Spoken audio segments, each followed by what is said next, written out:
With this year's education reform bill now signed into law, work has begun to get the state's new cooperative educational service areas, or CESAs, up and running. These are the 7 regions in which school district mergers will be discussed over the next couple of years here. ABC 22's Matt Holderman spoke with the director who is helping get the CESAs going. Matt joins us now live in the studio with more. Yeah, Lauren, that's right. Now that the CESA map behind me here is official, step 1 in this process is hiring facilitators to help run each CESA and oversee all of those merger conversations. While the organization leading the hiring process does have a very tight timeline to find the right candidates, they say they are feeling up to the challenge.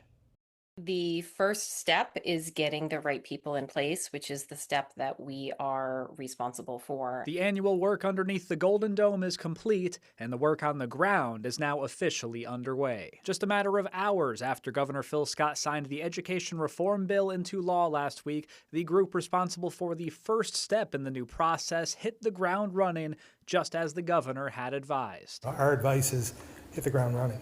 I mean, you know what the time period is, and I think you can accomplish that, but you're going to have to work diligently to do that. As written in the law, the Vermont Learning Collaborative, which is the CESA in southeastern Vermont that already existed in a different form before the other 6 were created, is responsible for hiring regional facilitators who will oversee school district merger conversations happening in each CESA. On top of that, they will hire one lead facilitator to be in charge of everything that's going on and keep people on track through the merger timelines. Jill Graham, the executive director of the Vermont Learning Collaborative, says they have those job listings posted and are actively seeking candidates. We plan on fulfilling that timeline by having folks not only hired by September 1st, but trained and really ready to be deployed. Ideally, she says each facilitator they hire will be someone who knows Vermont's educational landscape and has history within the state's educational systems, so that as they are talking with merger study committees,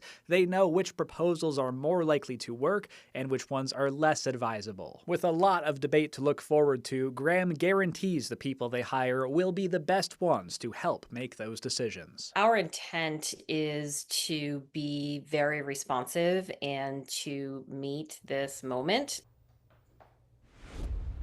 Now, I know that was a lot to take in, so I'll throw some dates at you here. Along with the facilitators that are being hired by September 1st, each school district has until September 15th to name at least one member of their school boards to their merger study committees.